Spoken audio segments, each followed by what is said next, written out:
Michigan State football is back. Let's go! Are Locked On Spartans, your daily podcast on the Michigan State Spartans, part of the Locked On Podcast Network. Your team every day.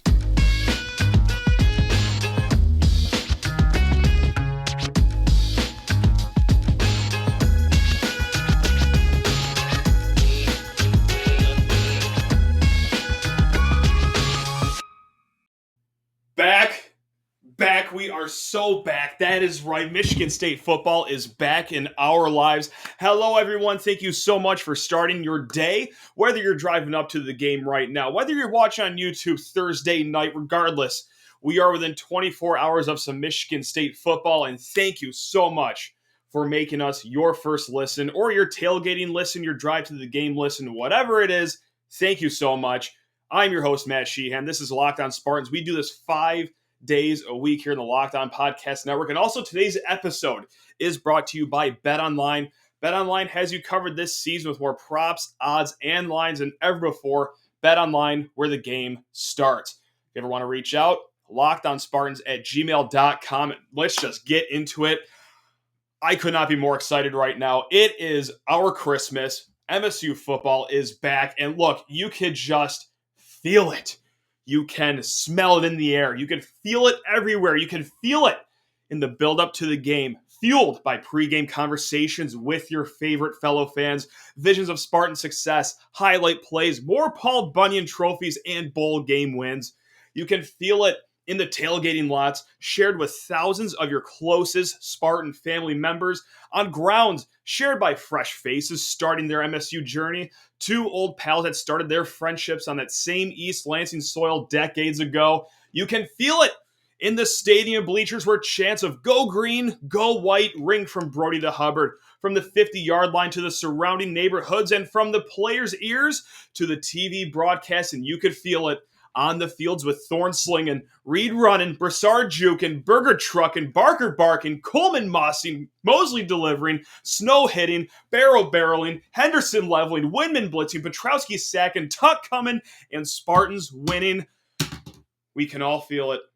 College football is back. Spartan football is back. Let's have ourselves a beautiful day for football and get into this Friday episode here of Locked On Spartans. So, every single Friday this year, we're going to be doing our final thoughts. Okay, they might be keys to the game. They might be things we're looking for, a bunch of stats that are very important to this game. And how we're going to start off this episode is, well, we're just going to do the basic keys to the game here in the first segment. We're going to do what we're going to be watching for in the second segment. Also some random thoughts in there too, including a drinking game if you're into that sort of thing. And then in the third segment, as we will do every Friday, 5 best bets. Let's get into the keys to the game, shall we? Look, Michigan State is 22-point favorites on betonline.net. This shouldn't be a close game, especially in the eyes of odds makers, and probably you are expecting this not to be a close game either, but that doesn't mean it's going to be a layup here, you know? Okay, I know the Central Michigan upset is roughly 15 years ago at this point, but it happens, and when it happens, it leaves a scar that you just can't erase. So let's talk about the keys of the game and what MSU needs to do in order to set off into the Labor Day weekend with a stress-free victory. Item number 1. Okay, this is definitely item number 1. Contain Western's run game. Shut Sean Tyler down. Easier said than done. Sean Tyler, pretty athletic, pretty talented, pretty versatile fellow for the Western Michigan Broncos. Last year, 6.5 yards per carry. The year before that, 6.6 yards per carry. Last year, 13 touchdowns. 9 came rushing, 2 came receiving, and 2 in the return game as well. He's an all-purpose sort of back, 5'8", a little undersized, and really, he's kind of what we are hoping Jarek Broussard will be for Michigan State this year.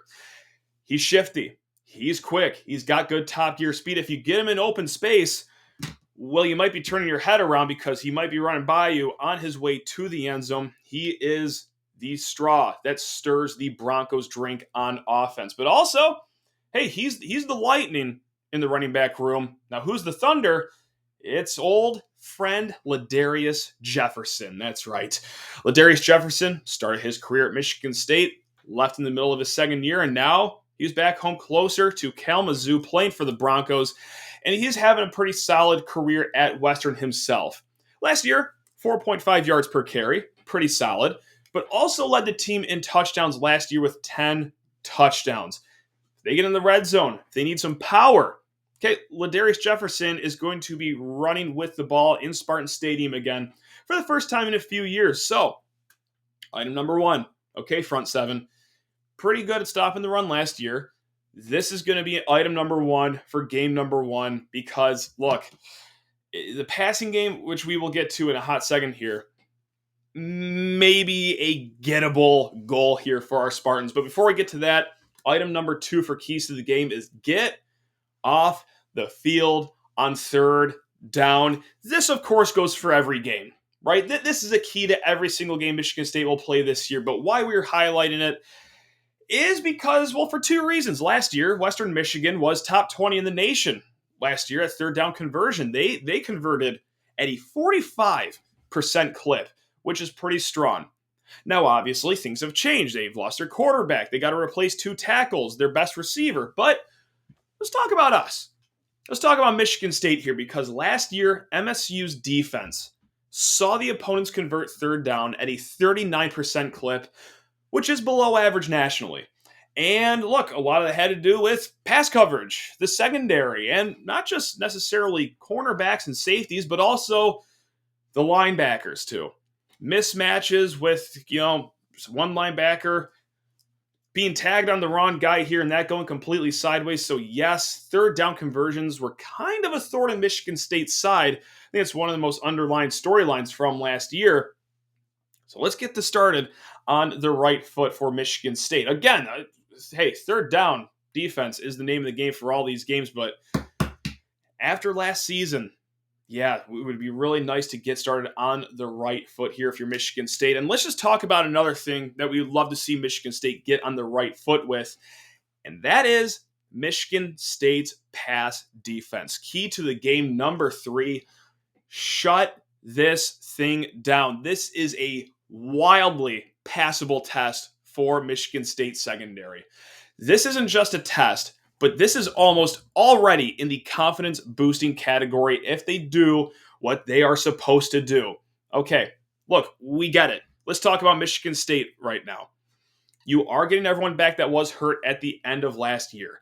You have Amir Speed. You have Xavier Henderson coming back. You also have linebackers in Jacoby Windmon, Aaron Brule, Darius Snow, that are going to be solid in pass coverage as well.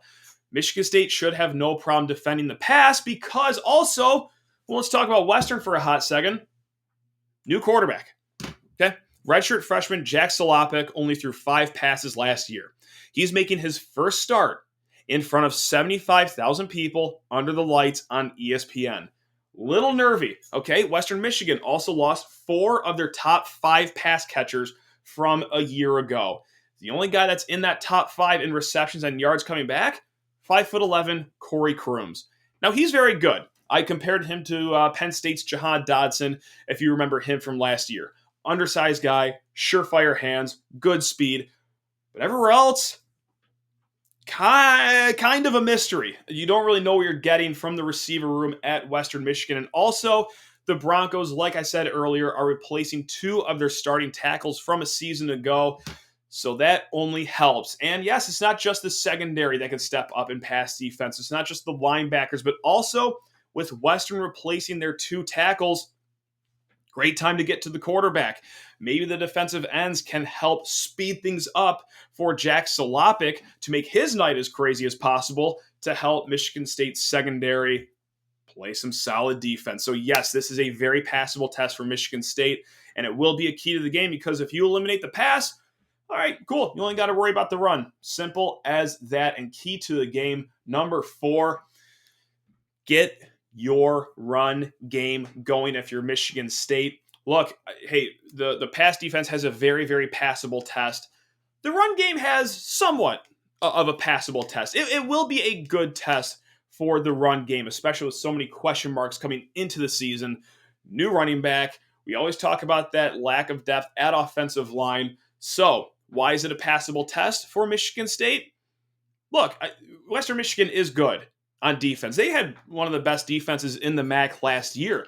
Also, they are experienced. They returned all 3 of their linebackers from a season ago. They had great third down defense, and yeah, they were amongst the best in the MAC. However, even though they were really solid at defense, they did lack at one area, and that was, well, run defense. 4.7 yards per carry last year was given up, which ranks 100th out of the 130 FBS teams. So yes, this is a good start for Jarek Broussard, Jalen Berger, and whoever falls behind them, whether it's Harold Joyner, Jordan Simmons, Eli Collins, and also a good spot for MSU's offensive line to get a good look at a good MAC defense. So, of course, the Broncos are solid at defense, but this should still be a passable test because at the end of the day, hey, you're the Power 5 team. You're Michigan State, and they are the Group of 5 team. You can bully them. You should be able to bully them. So those are your 4 keys right there. Of course, we got a lot more to talk about with this game. You know, we got a lot of things that we want to see.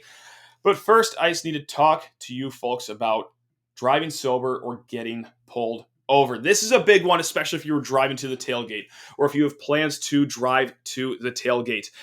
Hey, look, I get it. You know, you think that you might have a plan.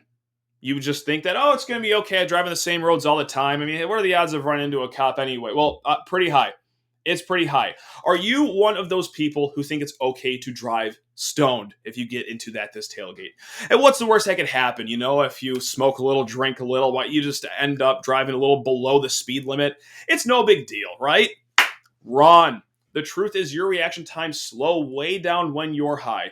You not only put yourself in danger, but everyone around you as well. Yes, talk about a buzzkill. Stop kidding yourself. It's not okay to drive high and, of course, drunk as well. If you've been using marijuana in any form, do not get behind the wheel. If you feel different, you drive different. Simple as that. Drive high, get a DUI, make a plan on your way home from East Lansing. All right. Thank you. And as we get back into some Western Michigan State football talk, hey, just want to thank you all for making Locked On Spartans your first listen every single day here in the Locked On Podcast Network. After the game on Friday night, I'm going to try to upload a video on YouTube just with reactions to the game, all that stuff. That episode will also come out on the podcast on Monday morning as well. So if you're looking for some reaction immediately, by night on Saturday, I should have something up. And also, if you're a podcast listener, hey, it'll still be up on Monday as well. So, week 1 is always and will ever be a great time to look at some things that we're all interested in, right? Like some great storylines. How are the young guys going to do? The new guys going to do? All that fun stuff. So, here is what we will be watching for on Friday night, either in Spartan Stadium or at home on your television. Hey, look, I'll get the obvious one out of the way first. It's the young offensive lineman. Without a doubt. We've talked up and down this whole offseason. You've probably read it in any message board, any articles that you read that, yeah, the biggest concern is the offensive line depth. And while we do feel good about our starters, look, you have Spencer Brown, Jarrett Horst at your tackles, Matt Carrick, J.D. Duplain, Nick Samak, and Brian Green. Those 4 guys rotating between the 3 spots in the interior. Fact of the matter is they probably won't be playing the entire game.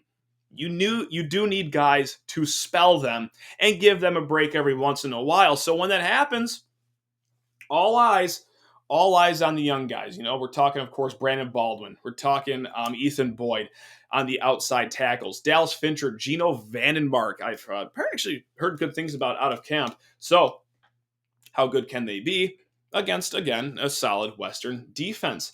What we'll be watching for as well, and this could be a very quick answer that we will get on Friday.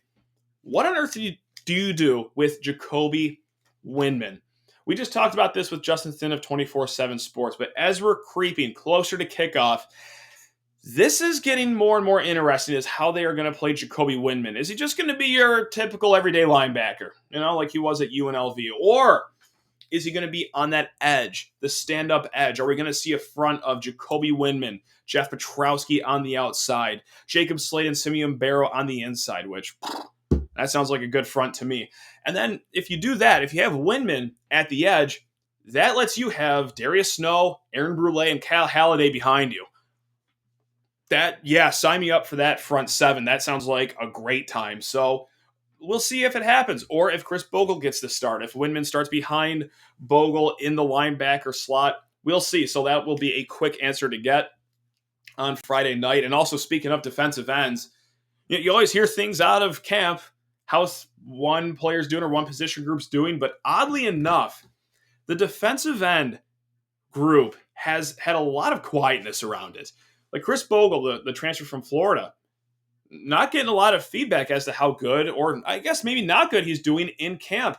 Brandon Wright has been talked up, but then again, how many times have we heard players get talked up only for them to never play or change positions, like Davion Prim?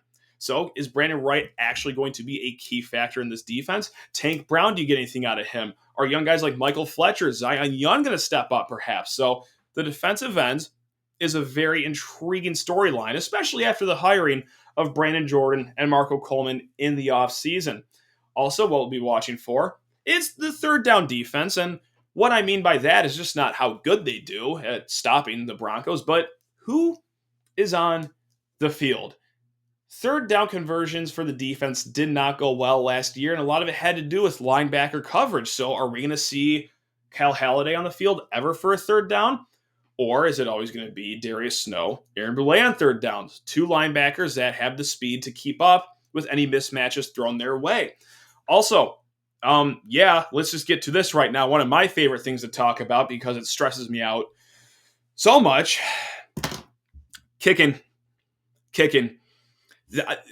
Never before has a field goal been more anticipated than it will be on Friday. Look, we are all familiar with Matt Coughlin, right? Now we got a new kid on the block, whether it be true freshman Jack Stone, the returner in Stephen Rusnak, or the guy that just got off the plane 30 minutes ago in Ben Patton. Sorry, I was blanking on his name there. Kid out of Auburn. I think it'll be Ben Patton. Regardless of who it is, we just want to see a smooth kick for the first kick. I don't care if it's a 22-yard field goal, 52-yard field goal. I just want to see something that looks good off the foot. That's it. That's all we want to see. Just give us hope, please, this year for kicking, I beg you. Also, Daniel Berger, what will his usage be? Has he learned the playbook in the offseason fast enough? And also, will he just be a pawn in the passing game, or will he be tasked to block as well? A lot of eyes on number 12 as well, Chester Kimbrough. Okay, dude was getting picked apart last year like the anime kid during dodgeball back in elementary school. Like he had a target on his back, and teams were going at him. And, not just physically it wasn't going well, but I can only imagine mentally things weren't going well for Chester Kimbrough here. But he moves to the inside now.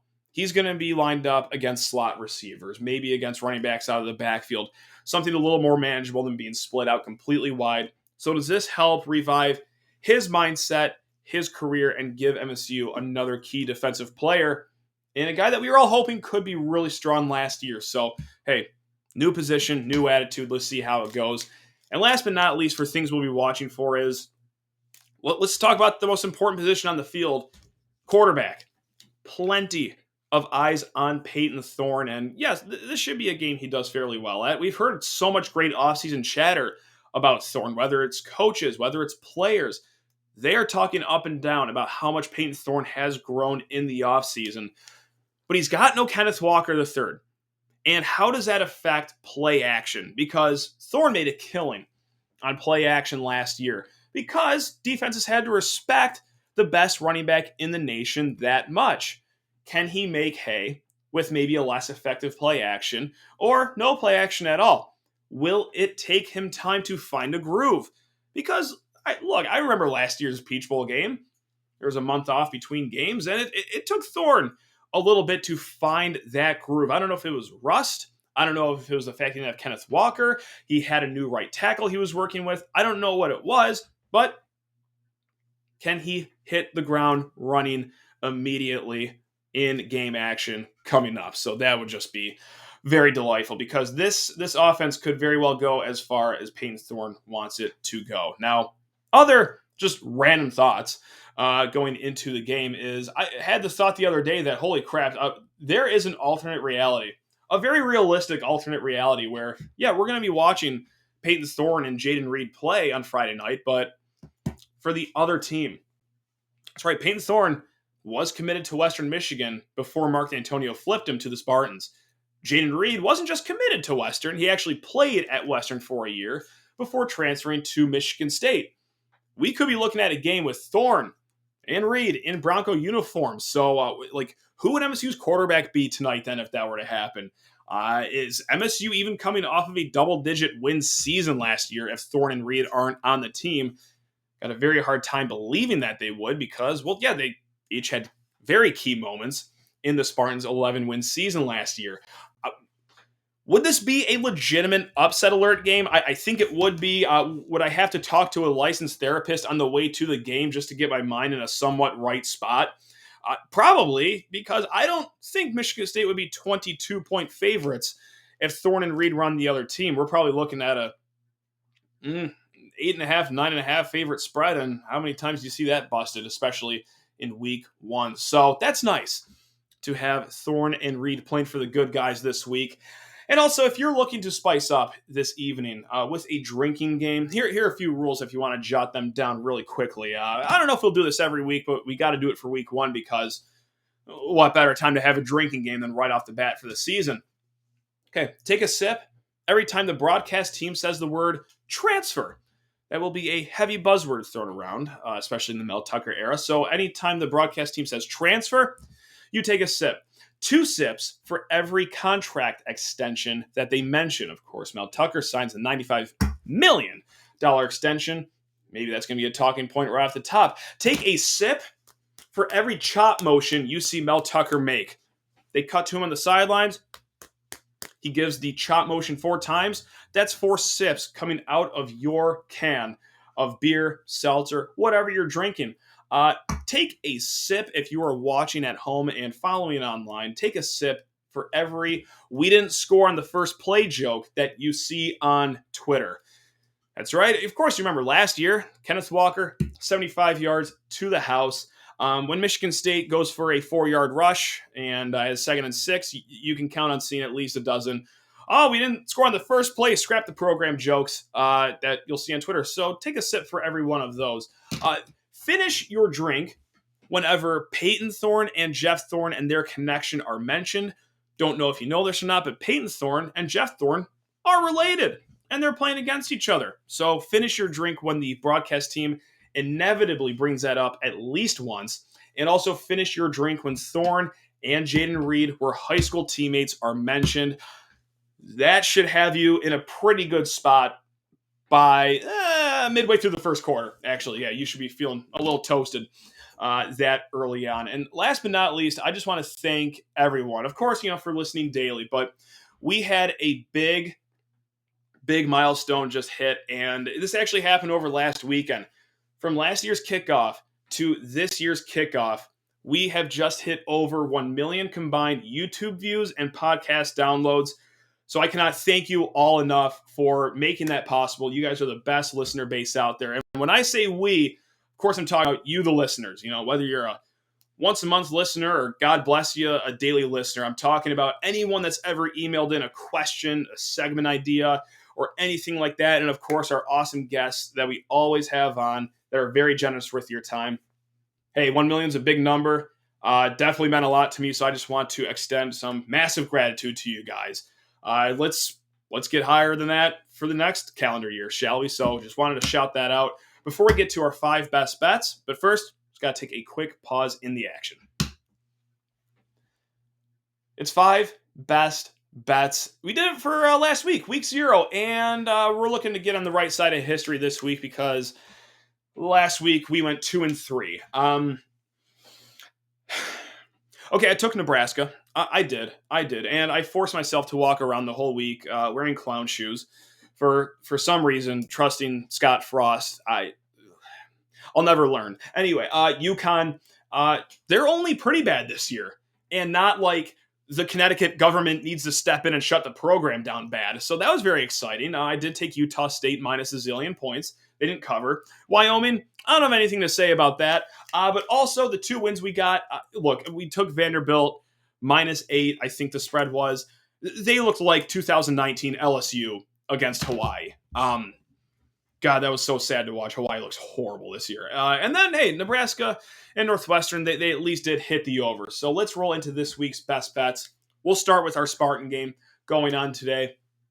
Well, I am tempted to take Michigan State -22, which is now the spread currently on betonline.net, where all these lines are from.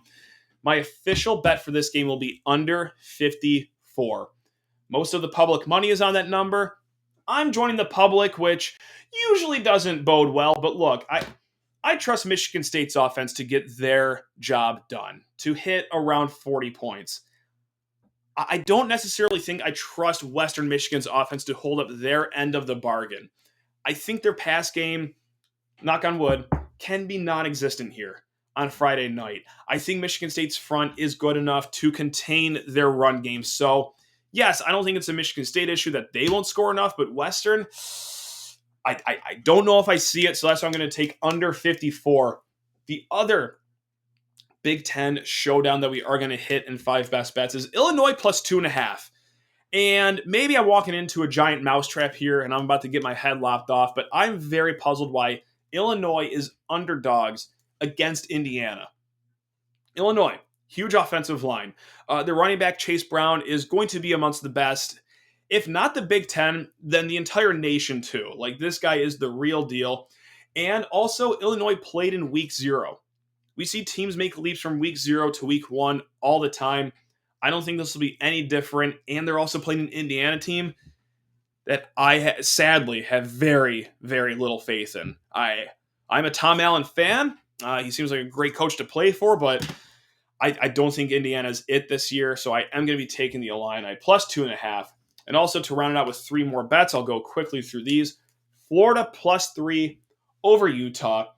Every single year, there seems to be that darling that's in the top 10 that everyone in the media and college football fans all love. Like, look, last year it was North Carolina that everyone was fired up about, or even Iowa State too, if you want to throw that name out there as well. North Carolina kind of started crapping the bed very early in the year. They lost right off the bat to Virginia Tech. I think this year's darling that's in the top 10 that's just going to flame out and not do as good as everyone hopes is Utah. I know we all look back on that awesome Rose Bowl that they played and know they were right there with Ohio State. It was an Ohio State that couldn't care less about being in Pasadena for that Rose Bowl, and they still lost to a sleepwalking Buckeye team that really didn't even celebrate the Rose Bowl win. And look, Florida has quarterback Anthony Richards back, and I also like this portion too, that 71% of the bets are on Utah.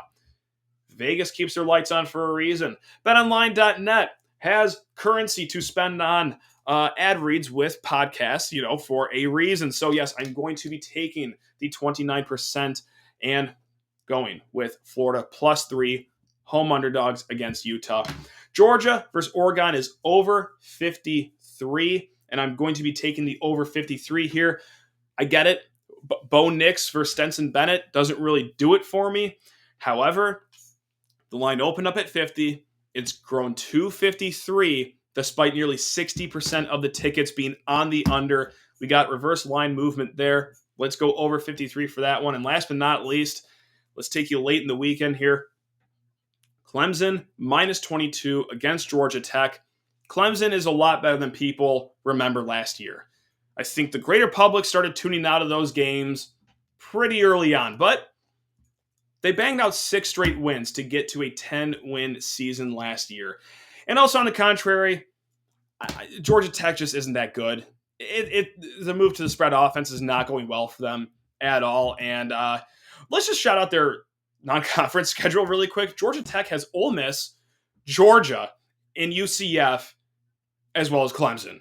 in their non-conference. That is, I'm sorry, no, Clemson is a conference game, but outside of the Clemson game, you get Ole Miss, Georgia, and UCF. Their athletic director must hate them. Just had to shout that out. All right, gang. Thank you so much for offering up your time if it's on game day. If, again, we drop these episodes a day early on YouTube, if you're listening on Thursday night, enjoy the next 24 hours. If you're listening on game day, thank you for spending some of your game day with us at Locked On Spartans. You guys are truly the best.